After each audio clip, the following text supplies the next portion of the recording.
그 야곱은 발꿈치를 잡았다는 뜻이고, 이스라엘이라는 이름은 하나님과 겨루어 하나님을 이겼다라는 뜻입니다. 그런데 이 이스라엘이 오랜 세월 동안 언약의 백성 아브라함을 두고 인류를 구원하실 메시아라고 하는 그리스도를 보내주실 혈통계보로 언약을 주신 백성이었습니다. 그럼에도 오늘 본문의 내용 에스겔 선지는 BC 593년, 즉 이스라엘이 1차로 바벨론에게 항복하고 이제 그 말할 수 없는 절망 가운데 빠져버린 이스라엘, 많은 젊은이가 죽었고 포로로 끌려가고 그렇게 했는데, 2부 예배 때도 말씀드렸듯이 그 백성들의 죄가 하나님 앞에 도저히 더 묵과하실 수 없는 그 죄악이 충천했다. 충천이란 말은 하늘에 사무쳤다는 뜻입니다. 그래서 이사야나 예레미야나 에스겔, 다니엘을 두고 많은 소선지자들을 두고 하나님은 애써 역사하셨지만은 그들이 하나님의 음성을 듣기 싫어했고, 하나님이 살리시는 은혜로 사는 건 틀림없는데 사는 목적과 방법이 살리시는 하나님의 기대를 정면으로 반대되게 사는 모습이었습니다. 그러기에 그들은 하나님을 실망시키다 못해 하나님의 진노를 촉발하는 가운데 1차로 나라가 망하고 여호야긴 왕이 바벨론 왕 느부갓네살에 의해서 잠깐 세워졌다가 없애고, 또 여호야김으로 세웠다가 또 시드기야로 세웠다가, 이렇게 해서 바벨론 제국은 유대 나라가 자기네들의 제국 정치에 적극 협력할 수 있는 왕을 허수아비로 세우기를 여러 번 했었으나 그게 실패했습니다. 이제 그들은 악이 치받쳐서 이스라엘을 더 많이 죽이고 고통 가운데 몰아넣을 이런 상황에 들어갈 때에 하나님께서 BC 593년에 에스겔 선지를 통하여 이 말씀을 선포하라고 하신 것입니다. 우리는 이 성경에서 요한복음 21장에 보면은 예수님이 부활하신 이후에 제자들에게 10여 차례 만나 주시는데 늘 함께 눈에 보이도록 그 시각적 범위 안에서 함께 해 주시지 않는다는 데 대한 허탈감이 베드로와 야고보와 요한, 안드레, 그 외에 빌립이나 갈릴리 출신의 사람들이, 우리는 이제 예수님은 돌아가셨고 부활해서 몇 번 만나 주시더니 영 소식도 없고 우리가 너무 허탈하고 그동안의 가족과 생업을 버리고 3년 세월 쫓아다녔던 것이 헛수고였다 하는 절망을 안고 나는 갈릴리 바다로 돌아가서 다시 고기잡이나 해서 가족과 함께 먹고 살겠다고 했습니다. 자, 여기에서 여러분들의 신앙의 현주소를 점검해 보시기 바랍니다. 여러분들의 믿음이 이제 곧 부활절이 다가오는데 그 예수님이 여러분들의 눈에 보이고 귀에 들리는 말씀으로 함께 해 주신다면 안 믿을 사람은 없겠죠. 그러나 우리 같은 이 종의 입장에서는 주님이 따끔 말씀하시는 하시고, 또 이제 미국에서 일해도 여기서 되어지는 상황을 알게도 해주시고, 그 또 기도하면은 그 집회하는 현장에서 사람이 못 고치던 병도 낫고 그 이적 기사를 나타냈습니다. 그 무엇을 의미하느냐? 이 종을 붙들어 쓰시고 계신다는 증거를 보여주시는 겁니다. 그래서 장 목사는 안 믿을 수가 없는 거야.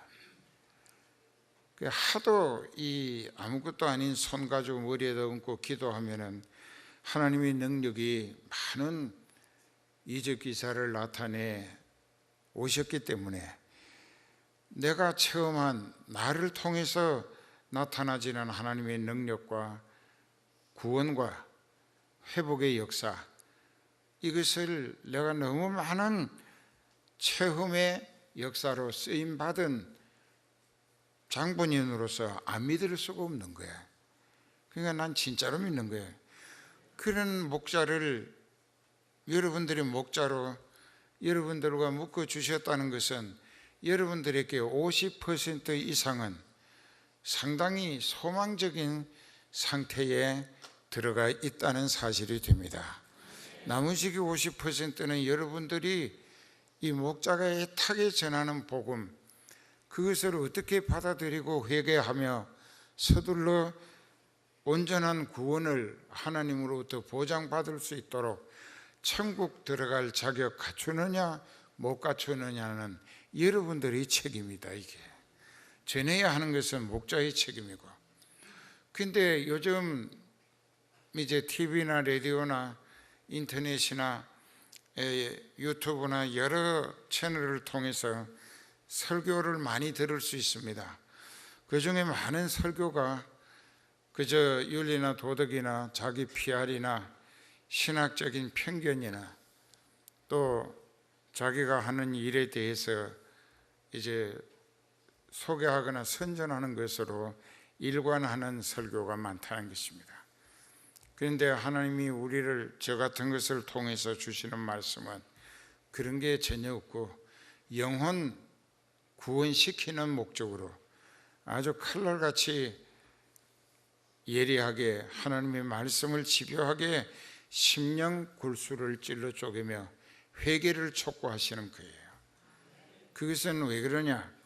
이 저와 여러분들과의 만남이 이 세상 사는 날 동안에 목자와 양떼라는 관계로 그저 서로 이해하고 협동하고 사랑하고 이렇게 어울려 살으라고 맺어주신 것이 아니라, 그 목자를 통하여 양떼 하나하나가 애타게 전하는 진리의 말씀, 복음을 듣고 성령이 감동하실 때에 서둘러 순종하는 회개를 통하여, 회개를 서둘러 진지하게 철저하게 해야 된다. 그 회개를 통하여 그 모든 죄와 그 죄값으로 인한 저주와 형벌에서 영원히 용서받으면 벗어나는 거예요. 지옥길에 가던 인생이 하나님을 향하여 천국길로 돌아서게 돼야 한다는 것입니다. 이것이 저하고 여러분들 사이를 목자와 양떼로 묶어주신 하나님의 간절한 기대이고 소망인 것입니다. 그런데 그 갈릴리 바닷가에 이 8명이 갔어요. 가가지고 옛 직업의 경험과 또 상식과 또 가족들과 생계 대책을 위한 욕심을 가지고 밤이 새도록 그물을, 지금 이 계절에 바람이 어느 속도로 어느 쪽으로 어떻게 불면은 어떤 고기가 어느 지점에 많이 모인다, 아주 도사들이에요. 그래서 거기다 그물을 내리는데 한 마리도 잡히질 않아. 밤이 새도록 지쳤어요. 배가 고팠어요. 그리고 추웠어요. 짜증이 났어요. 그래가지고 지쳐있는 그들에게 새벽 미명에 예수님이 부활하신 몸으로 바닷가에 나타나셨어요. 그 이제 이 제자들이 유령인가 뭐가 저렇게 하얀 게 나타났는가 하고 수군덕할 때 내니 두려워 말라. 예수님이 말씀하십니다. 그리고 예수님이 몰라서가 아니라 그들의 실패의 고백을 받아내실 필요가 있어서 얘들아 너희에게 고기가 있느냐 하고 물으셨어요. 그러니까는 그 모든 제자들의 이구동성으로 우리가 밤이 맞도록 날이 새게 지금까지 밤새도록 그물을 내리고 올리고 했지만은 허탕치고 피레미 하나 잡은 게 없습니다. 그랬어요. 이것은 예수님을 떠난 택함 받은 백성은 실패할 수밖에 없다는 것을 그 제자들의 입으로 고백하도록 유도하신 것입니다. 그리고 그것은 오늘 우리에게도 똑같은 교훈으로 제시되고 있는 거예요. 우리 입으로 현장에서 자기 방법, 수단, 노력, 상식, 경험, 기술, 체력을 다해서 욕심을 부리고 아무리 뭘 얻어보겠다고 애써도 이 헛수고로 실패하고 말았다는 현장에 부활하신 예수님이 오셔서 찾아오시는 거예요. 네가 그토록 애쓰고 수고했는데 얻은 것이 있느냐? 그럴 때 그 입으로 쓰디쓴 실패를 고백할 수밖에 없도록 유도하신다. 이게 우리가 무척 애쓰고 발버둥 치고 노력하며 무진고생을 했지만은 얻어진 것은 실패밖에 없습니다. 그래, 그때 예수님은 배 오른편에 그물을 던지라. 지금 배가 있는 그 오른편에 그물을 던지라. 그래야면 고기를 얻으리라. 근데 이 사람들의 기억에는 바로 그 자리에도 그물을 내렸다가 올려본 현장임이 틀림없다. 실패의 현장이에요. 그러나 예수님의 말씀이 배 오른편에 그물을 내리라. 그리하면 고기를 얻으리라. 그 말씀이 믿어지는 거예요. 왜냐하면 누가복음 5장 2절 이하에서도 11절까지 베드로의 배를 빌려 쓰신 예수님이 저기 깊은 데로 가서 그물을 내려 고기를 잡으라. 우리가 밤새도록 실패하고 허탕하고 헛수고 쳤지만은 말씀에 의지하여 순종의 그물을 내리겠다고 가서 그물을 내렸더니 그날 밤에 자기 기술과 노력으로 자기 욕심을 채우기 위해서 바로 그 자리도 그물을 내려봤었는데 허탕친 그 자리에 말씀에 순종하는 그물을 내렸더니 한 그물에 고기가 얼마나 많이 잡혔던지, 그것도 대낮에 한 그물에 걸린 고기가 베드로 안드레의 형제 배와 또 야고보와 요한 동업자인 그 형제 배까지 2배에 가득히 채워서 거의 잠기게 되었더라. 이 경험이 생각난 거예요. 그 익스피리언스라고 하는 이 경험은 우리가 잊어먹고 살 때는 하나님도 잊어먹게 되지만은 하나님의 말씀에 순종함으로 얻어진 성공을 이 기억이 되살아나게 하는 것은 말씀이고 성령의 감동이다. 그래서 그때가 생각이 나서 이제 배 오른편에 그물을 내렸어요.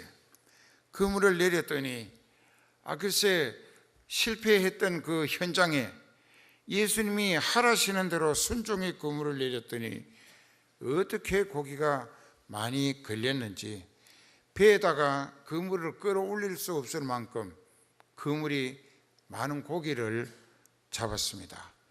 그리고 이제 배를 그 해변으로 끌고 가면서 바닷물에 그물이 잠긴 채로 갔어요. 그 해변에 배를 대고 백사장에다가 그물을 여럿이 무겁게 끌어올려 가지고 그물을 펼치니까는 이제 없을 때는 피레미 한 마리만 잡아도 아우성을 치고 아주 신나게 보람되게 기분 좋게 즐거워하는데 이제 엄청난 고기가 잡혔기 때문에 그물을 헤치고 큰 고기만 대충 골라서 153마리만 챙겼다. 이게 뭐 그보다 작은 거는 그냥 바닷물에 밀어 넣는지 백사장에 죽으라고 내던졌는지 이 다음에 가면 물어볼 거야. 그러니까 우리가 이런 것을 잘 생각하면서 그 큰 고기만 153마리나 잡았어요. 그런데 그 고기 끌어올리고 숫자 해안이라고 정신없는데 예수님이 저쪽에 백사장에 앉으셔서 모닥불을 피워놓고 떡하고 생선을 굽고 계셨습니다. 저는 그 말씀을 영적으로 깨닫게 될 때 얼마나 울었는지 몰라요. 통곡을 하면서 우리 주님은 택함 받은 백성이 주님을 허락도 안 받고 인사도 없이 지멋대로 떠나서 자기를 위해 살겠다고 하는 것은 실패가 뻔한 것인데, 실패한 현장에 찾아가시어서 그들이 밤이 새도록 헛수고하고 실패하느라고 춥고 배고프다 이거, 그걸 걱정하시어서 예수님은 어디서 마련하셨는지 모닥불을 피워놓고 떡하고 생선 몇 마리를 굽고 계셨습니다. 얘들아, 얼마나 춥고 배고프냐, 여기 와서 이 따뜻한 떡하고 고기를 먹어라. 제자들이 그만 예수님의 그 깊은 사랑에 녹아집니다. 마음이 녹아지고 의심했던 것이 얼마나 부끄럽겠어요. 후회가 막급했겠죠. 그리고 예수님 가까이 가서 둘러앉아가지고 인사드리고, 배가 고프고 워낙 춥다 보니까 그 아주 뜨끈뜨끈한 떡을 막 배불리 먹고, 생선을 예수님이 몇 마리 구워 놓으셨는데 하나씩 집어 먹고 나니까 다 먹어 치워졌거든. 근데 예수님이 말씀하십니다. 지금 잡은 고기도 몇 마리 가지고 와서 더 구워서 먹어라. 택하신 자기 백성을 살리시는 이가 주님이시다 이게. 그때 많이 울었습니다. 지금도 심장이 터질 것 같아요. 우리 주님은 그런 분이에요. 실패 현장에 찾아가신다고 그 춥고 허기진 것을 염려하시어서 모닥불 피워 떡과 생선을 굽고 계시는 예수님, 그분을 왜 못 믿는가? 왜 못 믿는가?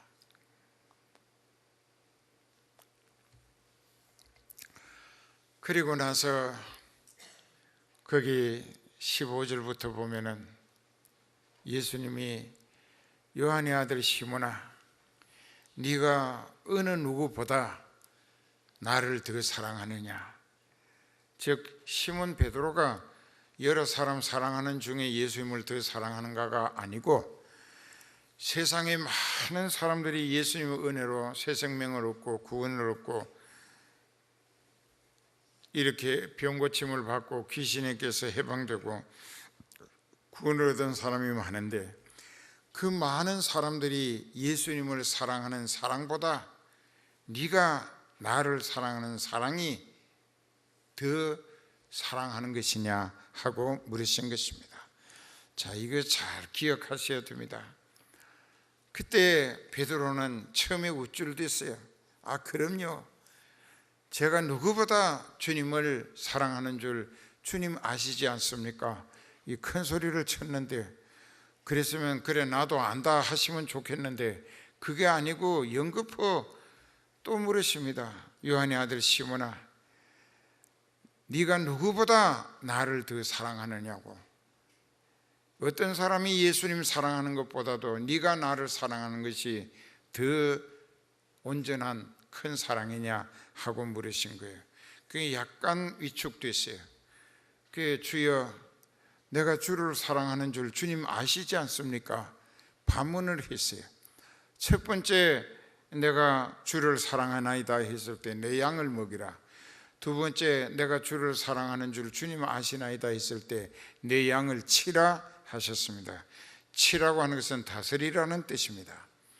그리고 또 세 번째 같은 장소에서 연거푸 물으십니다. 요한의 아들 시몬아, 네가 진짜로 많은 사람들이 나를 사랑하는 그 사랑보다 나를 더 사랑하느냐? 거기에서는 아가파오라고 헬라어로 그렇게 기록되어 있는데, 하나님이 나를 통하여, 예수님을 통하여 네게 주신 그 사랑, 즉 네가 나를 통해서 하나님으로부터 받은 그 사랑을 가지고 나를 누구보다 더 사랑하느냐 하고 물으신 것입니다. 그랬을 때 베드로가 더 위축됐어요.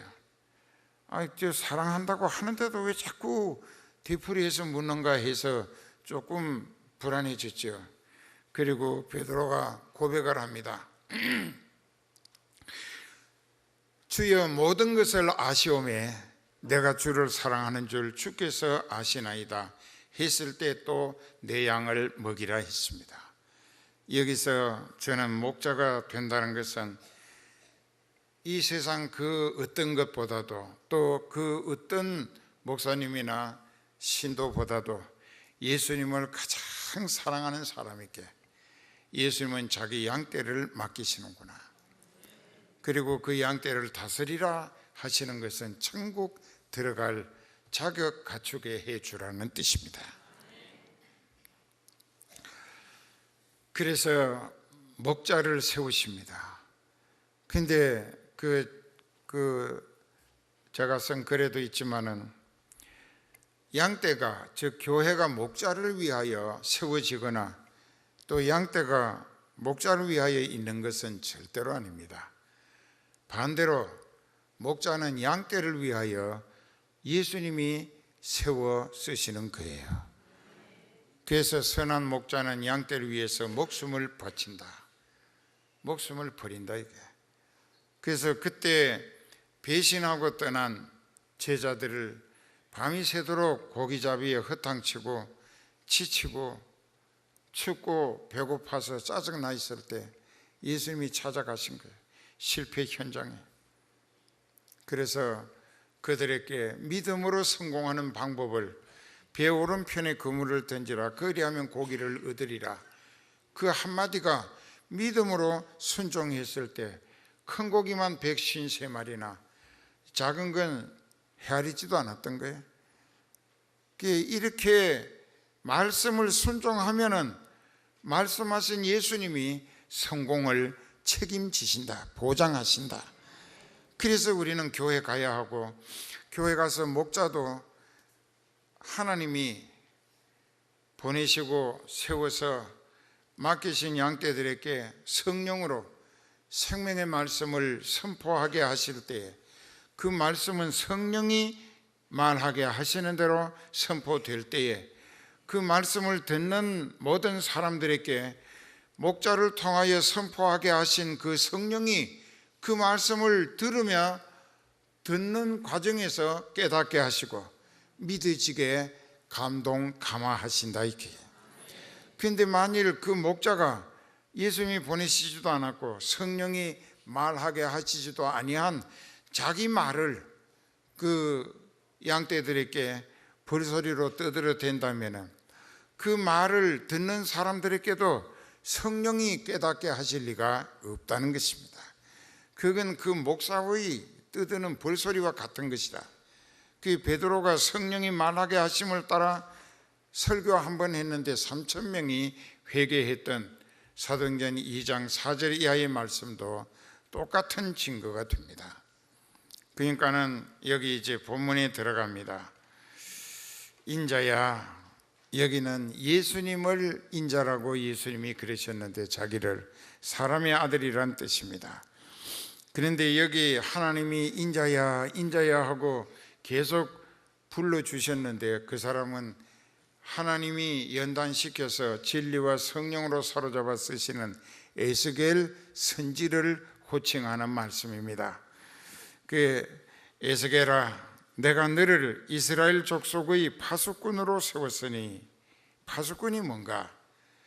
도시나 곡식 창고나 타작마당이나 이런 데 밤에 보초를 세웁니다. 왜냐하면 적이 쳐들어오거나 도적이 훔쳐가지 못하게 이제 밤을 경야한다고 하는데, 밤을 세우면서 성을 지키고 창고를 지키고 타작마당의 곡식을 지키는 이런 사람을 구약에서는 파수꾼이라고 했는데, 여기서 하나님이 파수꾼이라고 하는 말씀은 영적인 소망을 목적으로 택한 이스라엘을 영적으로 깨우쳐서 천국 들어갈 자격 갖추게 하며 그 양떼들이 지옥에 빠져드는 일이 없도록 깨어서 지키며 권면하고 책망하고 위로하고 훈계해서 천국 들어갈 자격의 사명을 감당하라고 세움받은 것을 이스라엘의 영적 파수꾼이라, 이것이 선지자 본연의 사명이라는 것입니다. 지금은 목자입니다. 그렇기 때문에 인자야, 내가 너를 이스라엘 족속의 파수꾼으로 세웠다. 즉 하나님이 에스겔 선지를 영적으로 타락한 이스라엘의 목자로 파송하셨다는 이야기가 됩니다. 그러면 파송받은 파수꾼은 무엇을 해야 하는가? 너는 내 입의 말을 듣고 하나님의 말씀을 듣고 나를 대신하여 그들을 깨우치라. 하나님 말씀의 대언자가 되라 이겁니다. 어떻게 깨우치느냐? 18절에 보면 가령 내가 악한 죄인에게 말하기를 너는 꼭 죽으리라 했다고 해도, 네가 그 악인을 하나님은 너는 이제 멸망한다 하셨더라도 그 파수꾼이기 때문에 그 양떼를 붙들고 죄를 지적하고 책망하고 회개를 강조해서라도 그 인생이 그 죄에서 깨닫고 하나님의 심판과 지옥 형벌이 두려워서 멸망하지 않기 위하여 서둘러 철저히 회개하도록 네가 파수꾼의 책임을 다하라지. 가령 내가 악인에게 말하기를 너는 꼭 죽을 것이라 했다고 해도 네가 파수꾼 목자로서 그를 깨우치지 아니했거나 말로 악인에게 일러서 그 악한 길을 떠나 생명을 구원케 하지 아니하면, 이건 무슨 뜻이냐?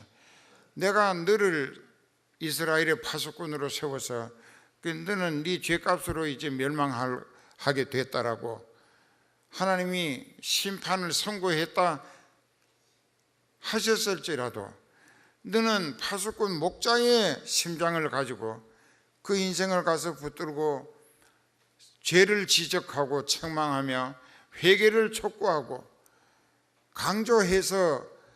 강요해서라도 철저히 그 죄를 회개시킴으로 구원 얻게 해야 할 사명이 파수꾼 너에게 있다 그 얘기입니다.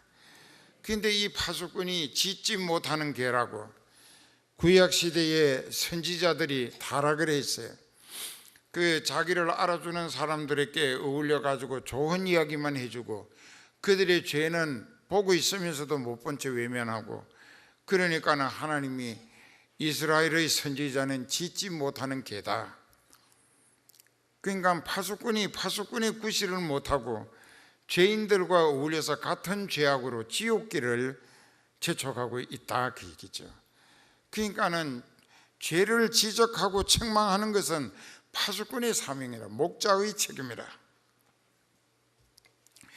근데 내가 이 사람 보고 너는 네 죄를 회개치 않고 죄를 계속 짓고 있기 때문에 너는 그 죄로 멸망할 것이다 하나님이 하셨으면은, 이 선지자 파수꾼 목자는 그 하나님의 말씀을 듣기 바쁘게 이 사람을 찾아가서 이 사람을 붙들고 하나님이 당신의 죄값으로 당신을 심판해서 멸망시키려 하시니까 지금이 마지막 회개할 기회다.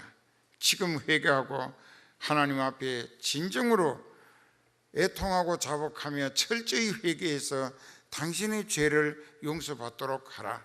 그러면 당신은 심판의 대상에서 구원 얻는 은혜로 회복받을 수 있다. 이것이 파수꾼의 사명, 목자의 책임이라.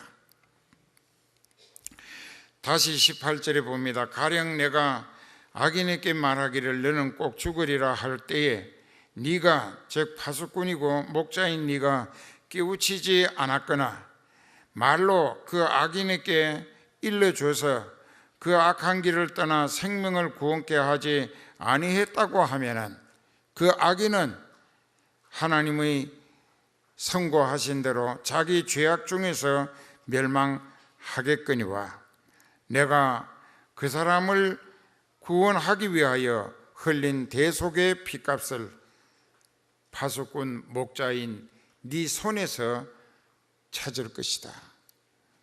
자, 이 목자의 책임은 엄청나게 중요한 거예요.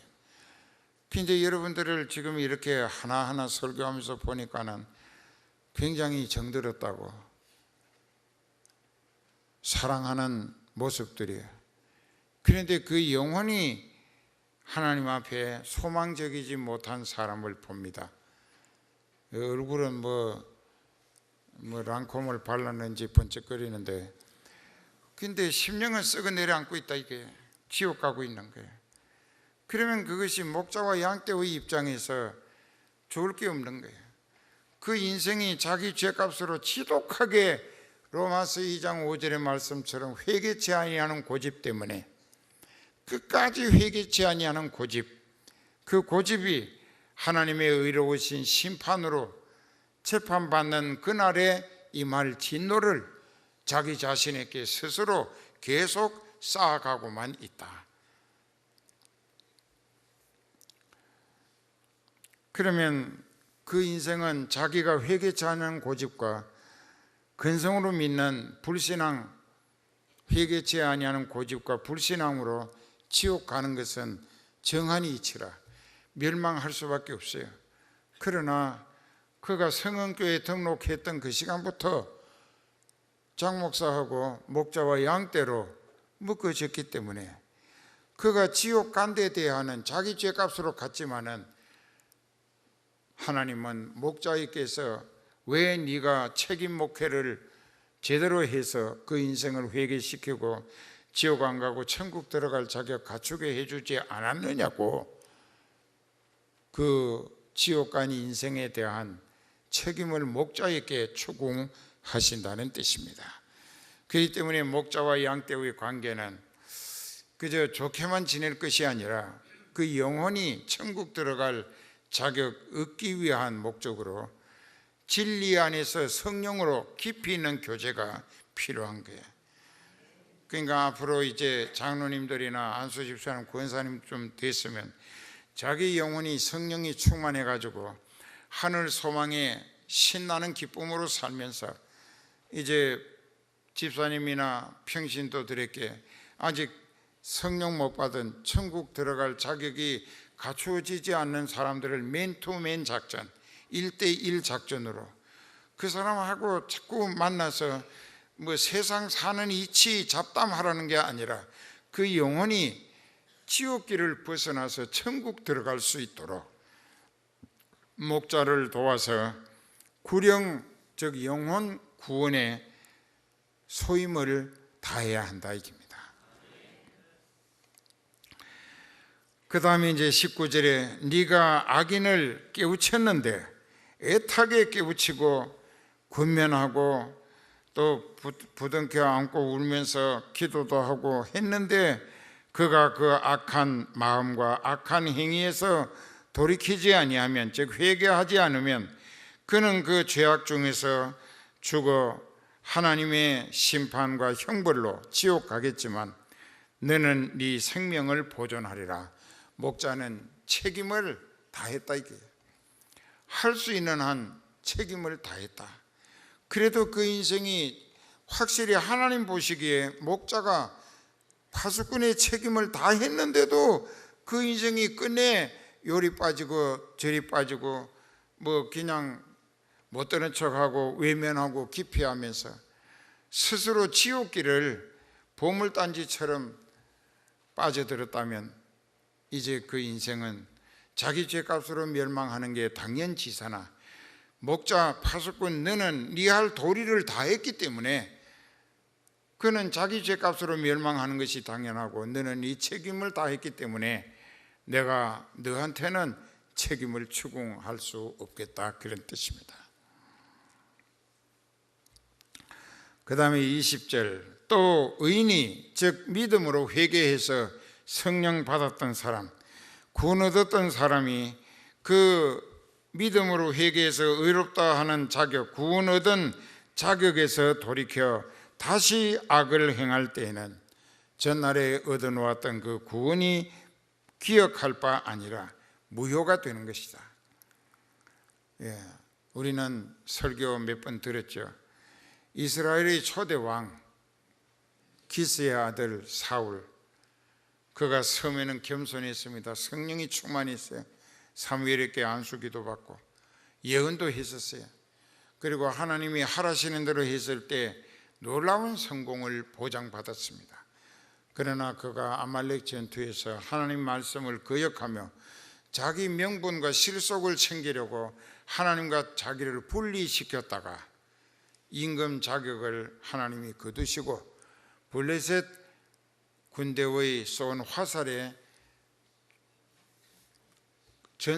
이제 상처를 입고 그 고통이 극에 달했을 때 자기 호위 대장 보고 네 칼로 나를 쳐 죽이라, 내가 할례받지 못한 사람의 손에 주는 것은 불행하지 않느냐 했을 때 그 호위 대장이 내가 어떻게 여호와의 기름 부음 받은 사람을 해칠 수 있겠는가, 저는 절대로 못한다고 했을 때 그 사울이 칼을 뽑아가지고 칼 자루를 땅에다 세우고 그 긴 칼, 그 칼끝을 자기 심장 가슴에다 대고 앞으로 엎어졌어요. 그 칼이 덩어리로 나갔죠. 그래가지고 자살을 해서 죽었어요. 이것은 하나님을 배은망덕하고 떠나는 길은 멸망을 재촉하는 길이다, 그것을 우리에게 보여주고 있습니다.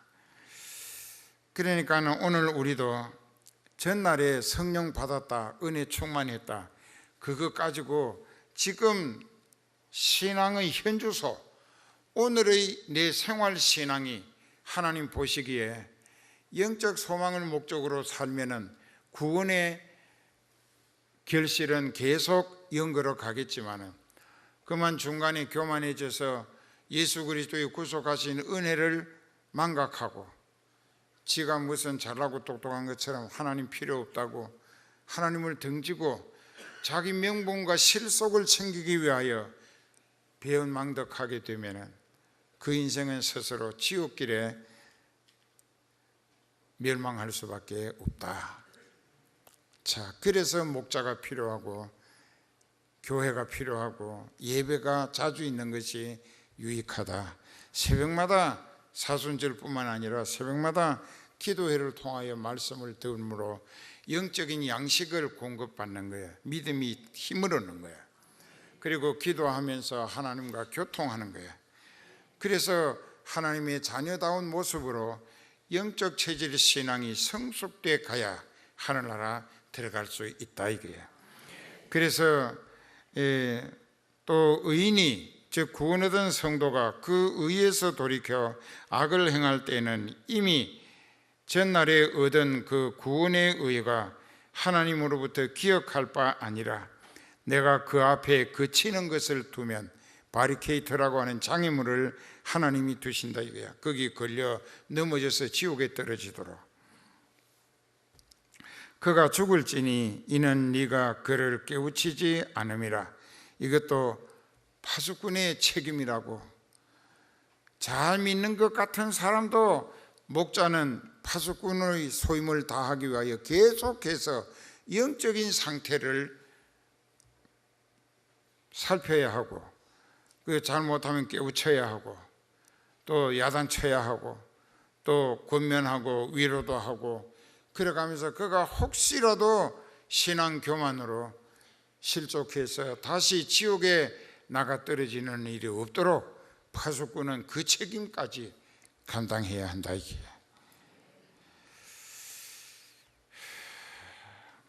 그래서 그는 그 죄악 중에 죽겠지만 그의 피값은 내가 네 손에서 찾으리라.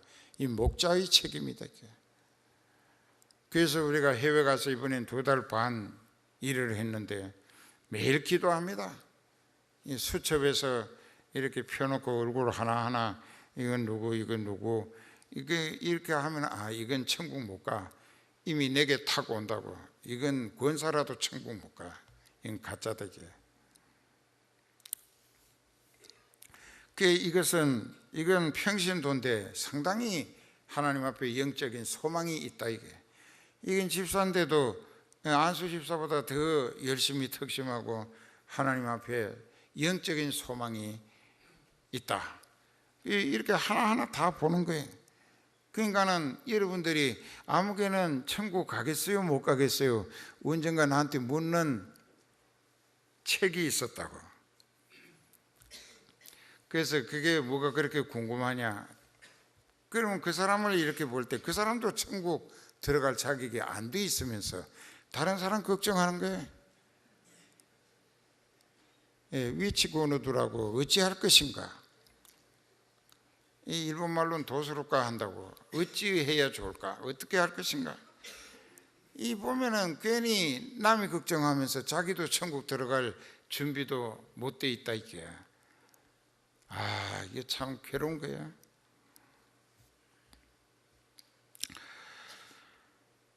그게 여기 보면은 그렇게 되었다고. 21절에 그러나 네가 그 의인을 깨우쳐 범죄치 않게 함으로 그가 범죄치 아니하면 정녕 그도 살고 너도 산다 이거야. 정녕 파수꾼의 책임, 목자의 사명은 이토록 영혼 구원이라는 목적을 위해서 철저히 책임을 다해야 한다 이게. 이제 이 장 목사처럼 이렇게 설교하는 일이 없다고 미국의 여러 방송국에서, 내 설교 나가는 방송국에서 이 얘기를 합니다. 주로 목사님들이고 이제 그래요.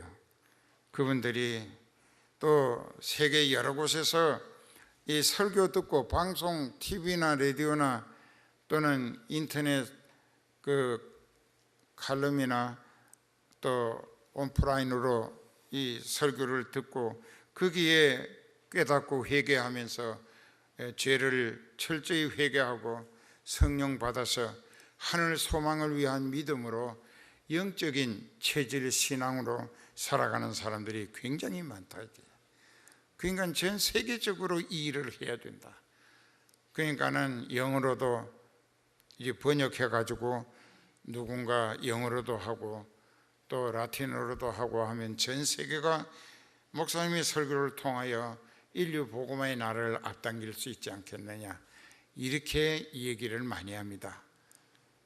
그런데 정작 성흥교회 여러분들의 신앙이 진짜 천국 들어갈 목적으로 믿음의 준비가 갖추어져 있는가, 자격이 갖추어졌는가. 네가 의인을 깨우쳐 범죄치 않게 함으로 그가 범죄치 아니하고 구원 얻은 상태를 죽을 때까지 지속할 수 있도록 책임 목회를 잘 감당했다면 그는 정녕 영생의 소망을 이루겠고 너도 네 영혼을 보존하리라. 네가 목자의 책임을 성공적으로 감당했기 때문에 너한테는 책임을 물을 필요가 없지 않겠느냐, 그 얘기입니다.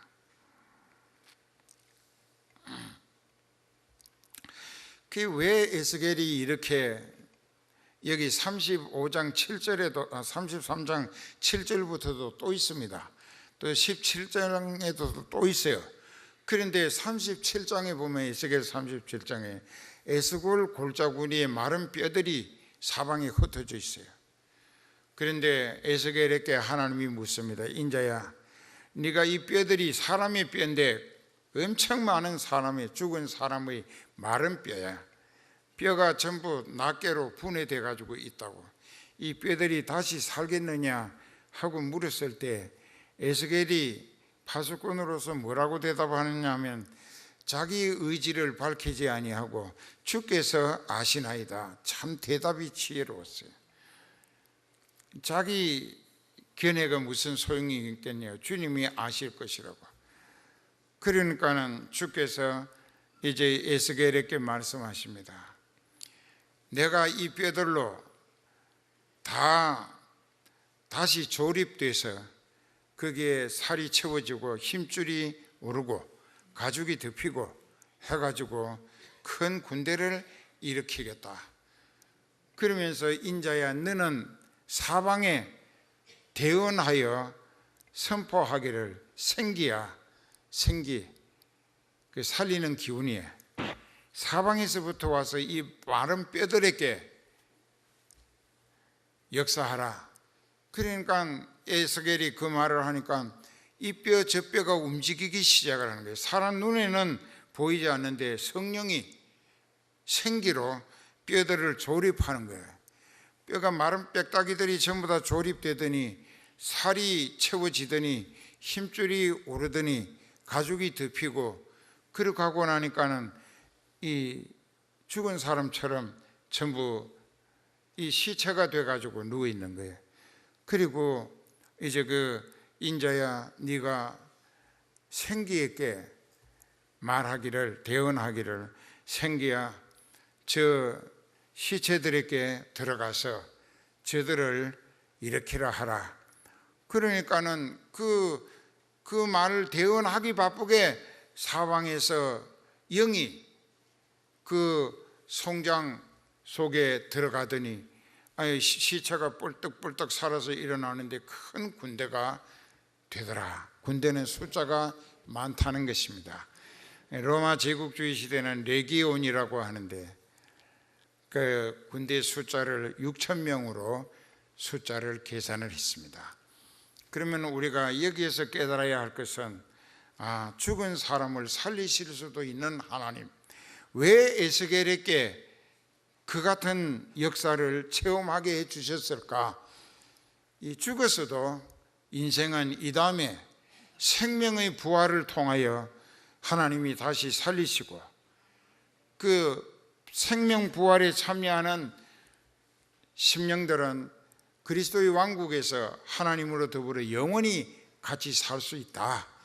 이 소망을 확인시켜 주시기 위해서 에스겔 37장에 마른 뼈들의 부활을 보여주신 거예요. 그러면 이 장 목사도 그래, 내세 소망이 믿어지는 믿음이 없다면 이렇게 애태울 필요도 없고 그저 나이롱 목사로 그저 누이 좋고 매부 좋게 듣기 좋은 설교만 하고 그래서 국밥이라도 한 그릇 더 먹을 생각하겠지만 그게 아니다. 그게 우리는 책임이 중요해.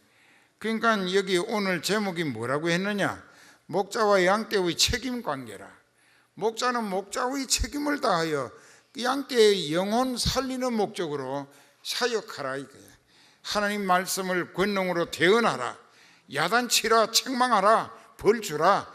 두들겨 패서라도 지옥 가겠다는 완악한 고집쟁이를 회개시켜서 하나님 앞에 용서받게 해서 천국 들어가게 해야 하는 것이 파수꾼 목자의 책임이고 사명이다 이게.